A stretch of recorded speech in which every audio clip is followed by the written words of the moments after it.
শীতকালে কি মানুষের গালে রুচি বেড়ে যায় নাকি বুঝি নাই, এত খাবো খাবো সব কিছুতে খালি খাই খাই খাই খাই। আসসালামু আলাইকুম, নিয়ে চলে আসলাম টক ফলের একটা দুর্দান্ত স্বাদের ভর্তা। দেখেই একেবারে গালে পানি চলে আসতেছে, তাই না? 11টা 12টা বাজলি গোসলের আগে মনে চায় একটু টক মক কিছু মাখাই খাই। আর গ্রামের বাড়িতে যেহেতু আইছি, সব বোনরা মিলে উঠানে পাটি বিছাইয়ে এই যে নিজেকে গাছের কালো কালো ঝালালা মরিচ ছিঁড়ে নিলাম।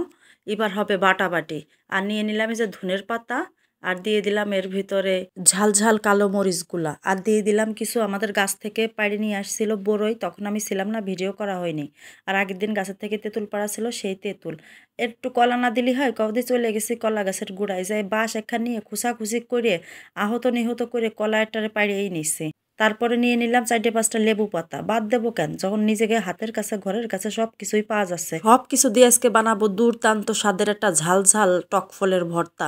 মানে দেখেই লোভ লাগবে। তোমাকে যদি গাল দিয়ে পানি চলে আসে, নাল পড়ে, আমার কিন্তু দোষ নাই। তাহলে তোমরা কিন্তু বানাই খাতে পারো এটি দেখে। এই যে আমার বুন্ডি বাটা শুরু করে দিয়েছে। আজকে আমরা বাটবো না, আজকে আমরা আমান দস্তায় সব শেষে খাবো। দিয়ে দেশে সেই কালো মরিচগুলো, আর দিয়ে দেশে খাপলাখানিক নুন দিয়ে এবার ঝাঁকানাকা ঝাঁকানাকা করে ছেঁচা শুরু করে দিয়েছে। মরিচটা যখন ছেঁচা হয়ে যাবে, দিয়ে দিয়েছে ধনের পাতা ভালো করে চিপড়াইয়ে পানি ঝরাইয়ে। উঠোনের মাঝখানে পাটি একটা বিছাইয়ে রোদের মধ্যে সবাই গোল হয়ে বইছি খাওয়ার জন্যে। সবার নাল পড়া শুরু হয়ে গেছে, কারো তো লোভ সামলানো যাচ্ছে না। তারপরে ধনের পাতা বাটা শেষ হয়ে গেলে দিয়ে দিলাম ওর ভিতরে বড়ইগুলো। এক এক করে বড়ইগুলো ছেঁচে নিচ্ছে। আহা হা, কি যে মজা! আমার তো এডিট করার সময় আবার গাল দিয়ে পানি চলে আসতেছে। কি যে দুর্দান্ত স্বাদের একটা ভর্তা হতে চলেছে। দিয়ে দিলাম তার ভিতরে কলা, কিছুটা ছেঁচাছেঁচি করে তার ভিতরে দিয়ে দেওয়া হলো তেঁতুল। আর যাবা কোথায় সাইরা! এবার দেখো কি লোভনীয় লাগতেছে না? বুকি হাতখানা রাখে একখানা সত্যি কথা কমেন্টে লিখে যাও, এই ভর্তাটা দেখে কার কার মুখে পানি চলে আসছে। এত লোভনীয় ভর্তা যদি মুখে পানি না চলে আসে, বলো কিছু করার আছে? আর মেয়ে মানুষের তো টক দেখলে অটোমেটিক গালে পানি চলে আসে। বাকি ছিল লেবু পাতাগুলো। এবার শেষ পর্যায়ে এসে দিয়ে দেওয়া হচ্ছে লেবু পাতাগুলো।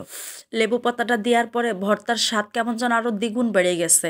এত সুন্দর একটা ঘিরান বেরোচ্ছে, আর ভর্তাটা খাতে যে কি মজা হয়েছে দেখো। সবাই কাঁঠাল পাতা নিয়ে গোল হয়ে বইছে, পোলাপানরা সব লাইন দিয়ে রোদের মধ্যে। ওকে তো মোটে জানি ভরতেছে না, আরেকটু দাও আরেকটু দাও, ওরে বেশি দেছো আমার কম দেছো, এই নিয়ে ঝগড়াঝাটি শুরু হয়ে গেছে। আর আমি তো একটা চামচ দিয়ে ফাঁকে ফাঁকে গালের মধ্যে ঢুকাই দিচ্ছি, সুযোগে সদ্ব্যবহার করে নিচ্ছি। টক দেখলে কি লোভ সামলানো যায় কৌদি তোমরা?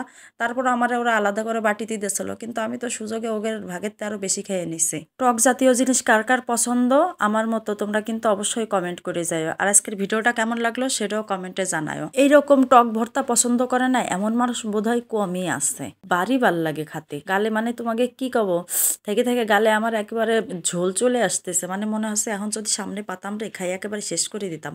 এত মজা হয়েছিল যে কি বলবো।